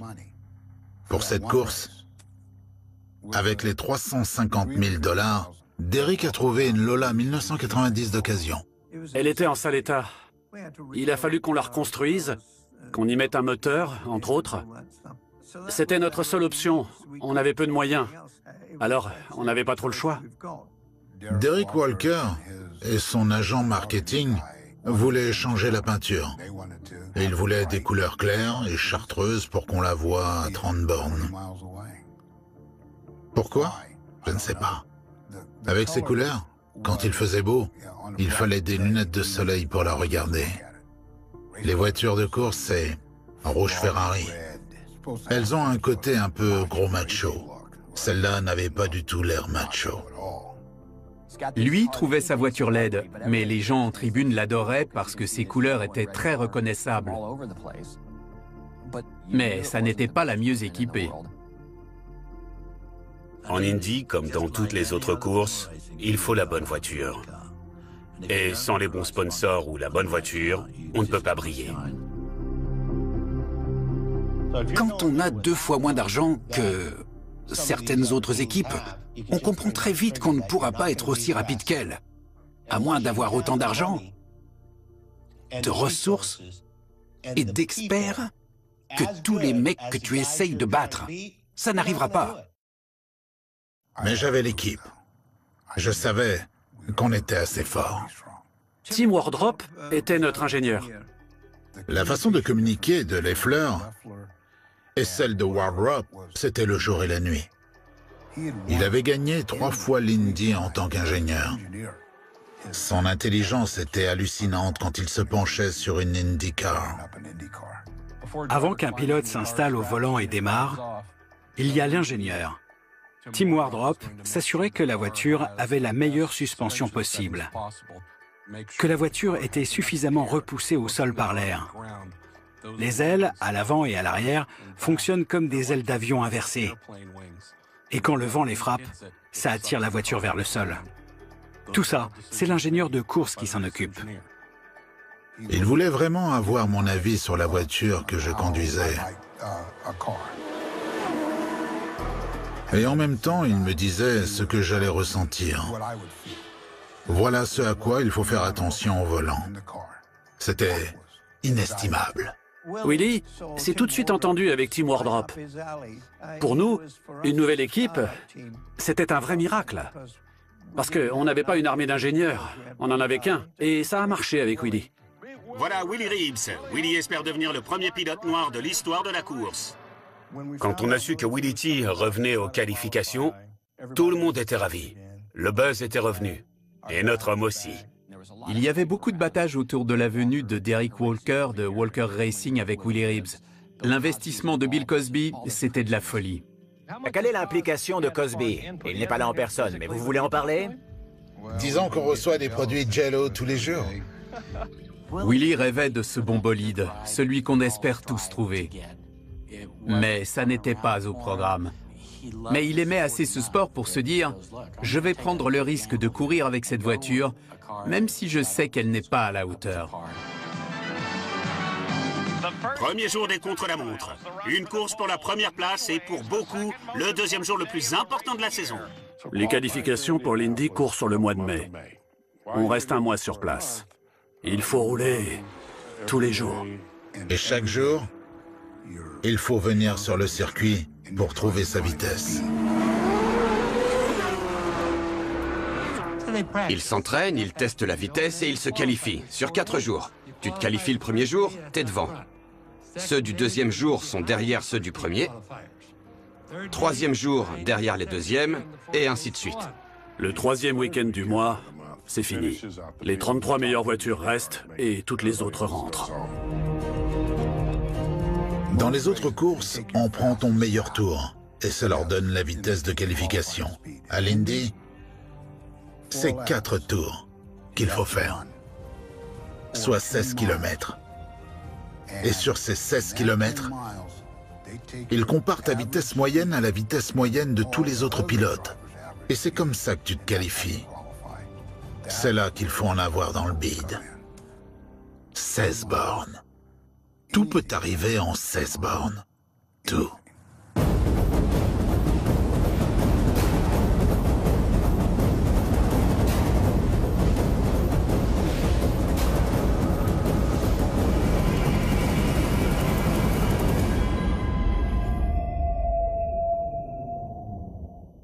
À l'Indy, on a 3 chances de se qualifier avec chaque voiture. Les plus grosses équipes ont plusieurs voitures pour multiplier leurs chances. Les écuries avec moins de moyens, comme Walker Racing, ont une voiture et 3 chances. À chaque opportunité ratée, la pression augmente et les chances de se qualifier pour la course diminuent drastiquement. La piste est ouverte pour les qualifications. On a fait exprès de ne pas se qualifier. Parce que Derek voulait plus de temps. Tim Wardrop voulait plus de temps. Du coup, on est revenu le week-end suivant pour se qualifier. À l'époque, les règles permettaient d'utiliser un moteur Buick turbocompressé qui était plus puissant. Et Derek et Wardrop se sont dit, essayons d'augmenter les chevaux de ce truc. Donc on a pris le Buick. Ce sont les plus gros moteurs, plus lourds. Ça nous a pris quelques jours. Je perdais du temps de piste parce qu'il a fallu démonter la voiture. Deuxième semaine, il commence à rouler. Accélère. 2 tours pour chauffer à fond. Tu y vas. Si tu le sens pas, tu le dis dans la radio ou tu lèves la main et on s'arrête. Ok. On a 3 chances. Pas de panique. Ok. Les yeux sur la ligne d'arrivée. D'accord. Écoute bien la soupape au cas où elle saute. et ralentis un peu si tu vois que ça arrive. D'accord. Mais ça va aller. Tu restes tranquille. Au départ, le moteur avait beaucoup de puissance. Mais ça ne durait pas. C'était une bombe à retardement. On dirait un souci de moteur sur la voiture de Willie T. Ribbs. Les moteurs Buick de l'époque étaient des feux d'artifice à 6 cylindres turbo. La situation était catastrophique. Les gens avaient pitié de nous, parce qu'à chaque fois qu'ils levaient les yeux, Willie était là, le nuage de fumée. C'est la seule course où, de toute ma vie, j'ai vu de la camaraderie entre pilotes. Ils avaient presque de la sympathie, de l'empathie les uns pour les autres. Dans leur regard, ils avaient une compréhension mutuelle et un respect profond, étant donné la nature de l'épreuve. L'une des personnes majeures qui soit venue me voir, c'était Joy Ray, un pilote incroyable et afro-américain en plus. Il était de la génération d'avant. Il n'avait jamais percé. Joy Ray était un dur à cuire, sur terre comme sur route. Joy Ray était incroyable. Il est venu au stand en restant derrière les barrières. J'ai filé vers lui pour lui dire de ne pas rester là, de rentrer. Je ne voulais pas déranger. Je rêve. Si toi tu viens ici, tu fonces directement vers le garage. Il m'a donné confiance en moi. L'énergie qu'il avait, j'étais honoré d'être face à lui. Il venait tous les jours, et tous les jours à mon stand. Au mois de mai, on rencontre des gens, beaucoup de gens qu'on n'a jamais croisés. Rick Mears était 4 fois champion de l'Indy. Willie était allé lui parler au moment des qualifs pour lui demander des conseils. Rick Mears s'était rendu compte que je négociais mon virage trop tôt. Il m'a dit, tu prends ton tournant en diagonale. Moi, je veux que tu l'arrondisses. Je veux que tu entres dans le virage et que tu attendes le dernier moment. Ne tourne pas trop tôt. Rick Mears a commencé à donner des ordres. Willie, tu vas faire ça, ça et ça. Rien qu'avec ce petit changement, j'ai gagné 8 km/h. Comme ça. Malheureusement, la voiture n'est pas aussi fiable que les compétences de Willie.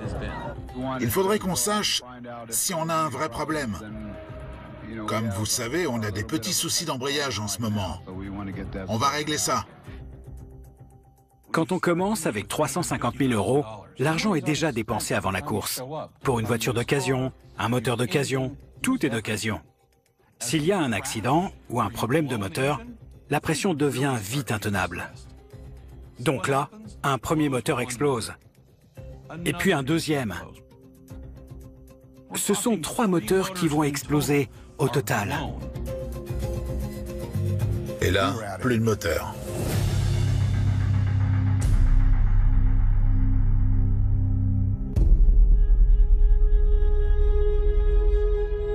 Les gens avaient pitié, je crois. Ils ne méritaient pas ça. Je ne sais pas comment ils ont fait. Derek Walker, manager et propriétaire de la voiture, m'a dit hier soir, Derek, je n'ai plus rien. Tu penses qu'il va passer? À ton avis, oui ou non? C'est si dur.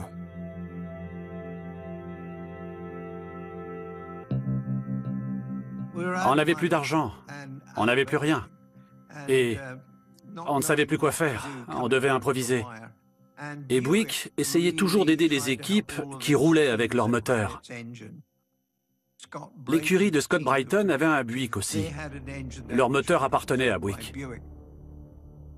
À force de coups de fil, de supplications de Derek Walker et des autres pour que Buick intervienne, du genre « S'il vous plaît, faites quelque chose. On n'a plus rien. On n'a plus d'argent pour nous sortir de cette impasse. Vous pouvez faire un geste ?» Le représentant des moteurs Buick Sport ne voulait pas nous aider. Il a dit non. Et je pense qu'on lui a mis la pression assez sérieusement ce dimanche-là. Quelqu'un s'est fait remonter les bretelles parce que ça allait faire mauvais genre si Buick n'avait pas de moteur pour moi.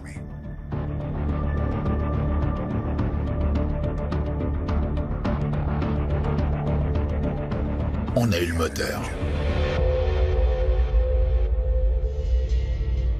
Arrive le dernier jour.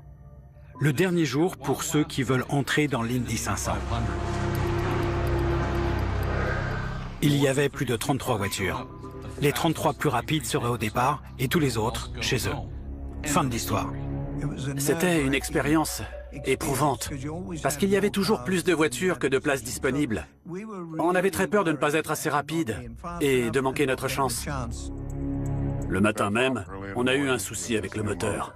Oh mon Dieu, on a encore grillé un moteur, c'est pas vrai. Tout va bien. C'est de la fumée. C'est foutu, laisse tomber. Non, non, c'est pas ta faute. On leur a dit que ça nous pendait au nez. Le truc était poussif depuis le départ. Et quand je suis ressorti cette fois, il était mort. T'as perdu de la puissance ou c'était mécanique? La puissance. Et pas de boost? Non, pas de boost. C'est peut-être le turbo. Quand le turbo lâche, il ne suffit pas de remplacer une pièce. Il faut vérifier que des copeaux de métal ou autres ne soient pas entrés dans le réservoir. Donc, au lieu de déboulonner la pièce cassée pour la remplacer, l'équipe doit faire une enquête presque médico-légale et perdre encore du temps. Mais le fait est qu'à 6 heures ce soir, heure d'Indianapolis, c'est la fin. Il n'y aura plus moyen de prendre part au départ. C'est sans doute le tourbillon d'émotions le plus fou du mois. Mais Willie T. Ribbs tente encore d'être le premier pilote noir de l'histoire de la course. Pour se qualifier, il faut une vitesse moyenne d'environ 350 km/h. Il n'avait pas dépassé les 337. Ça paraît pas grand-chose, mais ça fait vraiment toute la différence. On recherchait la vitesse et ça n'arrivait pas. Et la frustration de Willie grandissait. Il était découragé. On n'y arrivera pas, les gars, c'est mort, ça n'arrivera pas. Il reste combien de places? C'est plein. Ok. Qui n'a pas encore couru? Didier. Il y a Didier, toi, Randy. Randy ne court pas. Hein? Randy ne court pas. C'est un nouveau moteur. Ah bon? Enfin, il paraît. Merde. Il fallait en vouloir. J'ai dû vraiment chercher en moi et me dire, ok, tout est compliqué, mais tu vas t'accrocher et tu vas garder ce mental. Tu vas garder la ténacité que t'a donnée ton grand-père. Tim Wardrop a montré à Willie un set de pneus et lui a dit qu'ils étaient spéciaux. Il m'a dit que c'était des pneus magiques, qu'il les gardait de côté, et même sous-clés dans un placard. Il ne voulait pas que les gars de l'équipe sachent où ils étaient cachés avant ce dernier jour. Willie s'est dit, waouh, des pneus spéciaux, il a dû les modifier pour les rendre plus rapides. N'importe quel pilote, quand on dit le mot spécial, ils veulent l'objet spécial. Pour un pilote, c'était des pneus magiques qui allaient tout changer. Quand on croit à ça, ça fait la différence. On va vraiment plus vite. Je vous jure que c'est le cas. Très souvent, c'est le cerveau, vos pensées qui vous arrêtent. Les bons ingénieurs connaissent les pilotes. On est tous pareils. On est limité par ce qu'on croit être nos limites. C'était génial. C'était risqué. Il m'a dit, je veux que tu ailles à fond pour vérifier que l'équilibrage des roues est bon.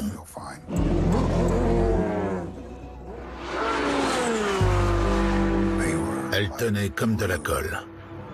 Comme de la colle. Ce matin, on avait déjà du mal à atteindre 340. On n'a rien changé du tout. Et on a découvert qu'on avait juste un mauvais set de pneus. Et dès qu'on a changé ces pneus, c'est monté direct à 345. En vérité, il devait bien y avoir 2 ou 3 sets de pneus magiques. Il s'est peut-être juste dirigé différemment. Le fait que Tim ait pu dire à Willie, pour une fois, pour cette course, je vais te donner un avantage sur les autres. Et ça va t'aider à te qualifier. Willie n'avait jamais eu ça. On sort la voiture, on l'emmène sur la ligne de départ. Willie avait déjà échoué 2 fois, donc c'était sa dernière chance. Tim Wardrop me dit « Prêt à y aller ?» J'ai dit oui. Il me dit « Fort comme un taureau, calme comme un mois d'août, vas-y. » Il avait les larmes aux yeux. Les larmes aux yeux. Donc, j'ai dit « T'inquiète pas, ça va aller. Ça va aller. » La pression que Willie T. Ribbs a dû ressentir lors de ses qualifications devait être sans précédent dans l'histoire du circuit. Si je ne réussissais pas, dans ce dernier tour, je ne reviendrai peut-être jamais à l'Indy. Jamais. On pouvait sentir l'excitation dans l'air quand il est parti sur ce dernier tour. Il restait 15 minutes avant 18 h. Je suis sorti sur la route des stands en direction de la piste. Tout l'autoclub, les ouvriers et les commissaires, et ils m'ont tous salué. J'ai vu un ouvrier noir, un peu âgé, qui pleurait.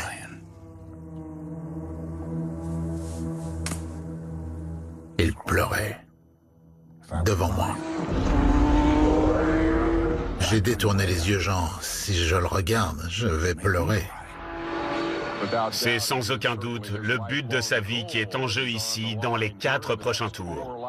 Temps à battre, 343,94. J'ai foncé comme un malade vers le premier virage du premier tour.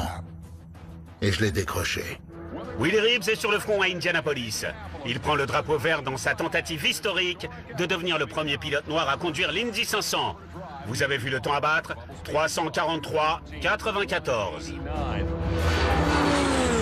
Je me suis dit, on y est. Ça passe ou ça casse.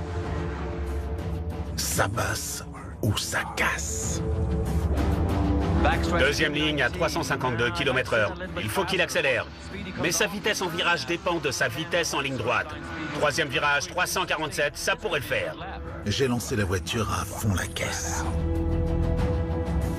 Un premier tour à 350,5 et la foule devient folle. Ils sont ravis de l'annonce, ils sont vraiment pour ce type.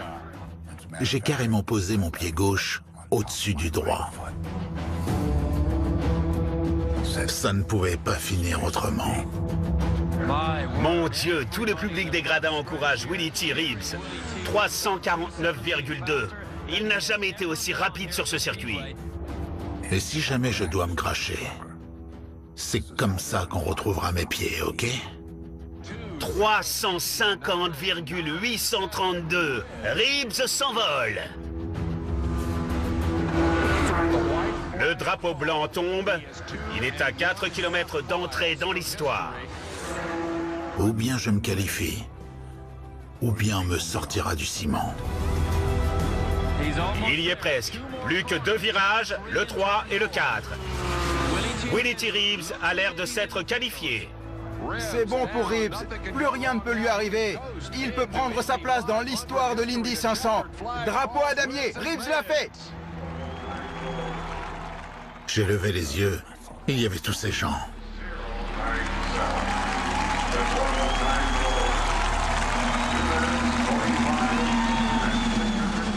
Et c'est là que j'ai compris. Tu l'as fait. Après un mois terriblement long et difficile, ils peuvent enfin se frapper dans le dos, se serrer la main. Ils ont vraiment mérité ce moment historique. C'était un asile de fous. Et les gens dans les gradins, et les gens sur la piste, c'était la fête. En remontant, je me sentais comme un roi. J'étais vraiment aux anges.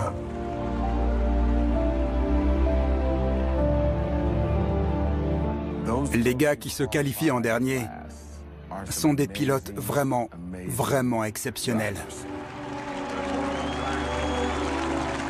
Les voitures dans lesquelles ils roulent, certains des meilleurs pilotes ne voudraient pas y mettre les pieds. Et il s'est passé quelque chose qu'on ne voit jamais chez nous. Tous les gens des stands, les mécanos, les membres d'équipe, les autres pilotes, des officiels ont marché à la rencontre de Willie. Mais regardez ça! Un moment magique dans les 100 ans d'histoire du circuit.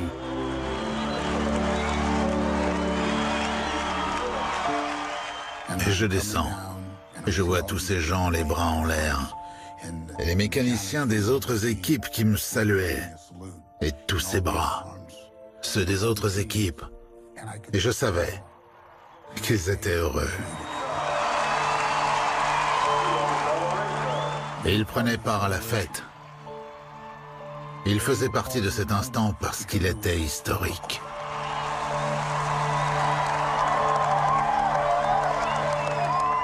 Ce n'était jamais arrivé dans l'histoire de l'Indy 500. Ce n'était jamais arrivé dans le sport automobile. Willie T. Reeves a écrit l'histoire à Indianapolis. Et l'Amérique est là pour l'honorer alors qu'il sort du cockpit. C'est vraiment un moment mémorable ici, à Indianapolis. Je n'étais pas là pour Jackie Robinson. Je n'ai jamais vu beaucoup de Noirs faire des choses historiques. Mais j'ai pu voir mon héros se qualifier pour l'Indy 500. Un sport que j'adorais, un sport dont je voulais faire partie. Et... J'ai pu voir Willie T. Reeves devenir le premier Afro-Américain à se qualifier à la plus grande course de sport automobile. Je l'ai vu de mes propres yeux. J'étais là. Je n'oublierai pas. Jamais. Joy Ray était au stand. Il avait les larmes aux yeux. Il m'a dit, tu l'as fait? J'ai dit non. On l'a fait. On l'a fait. L'équipe n'a jamais abandonné, c'était génial. Ils n'ont pas abandonné. Et je n'allais pas abandonner. Messieurs, démarrez vos moteurs. Emerson Fittipaldi, A.J. Foyt, Willie T. Reeves, les yeux sur l'histoire.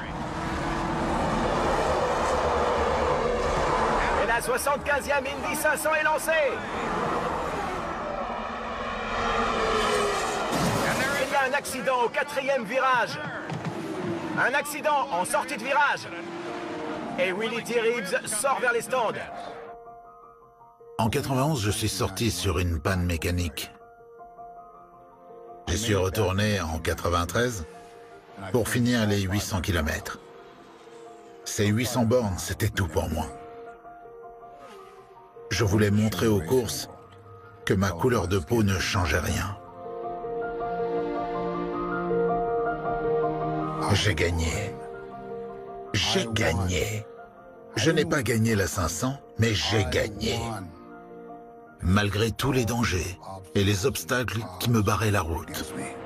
Willie T. Reeves en danger. Il perd le contrôle. Face à toutes ces difficultés, je me suis dit, j'ai gagné. J'ai brisé des barrières qui n'étaient pas censées être brisées.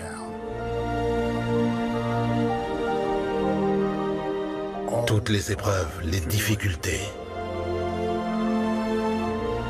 Les revers de 1985, à cause de gars qui ne voulaient pas de moi, pour une seule raison, et je savais laquelle. Tout ça m'est revenu. Tu n'as pas lâché, Reeves.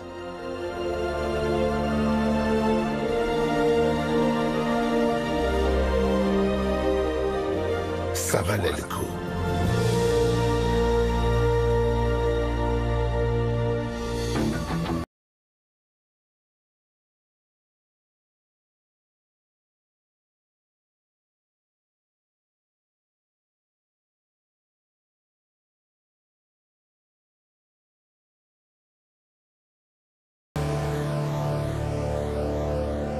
Aucun sport n'est plus excitant que la course. C'est tout. Au-dessus, il n'y a que le paradis.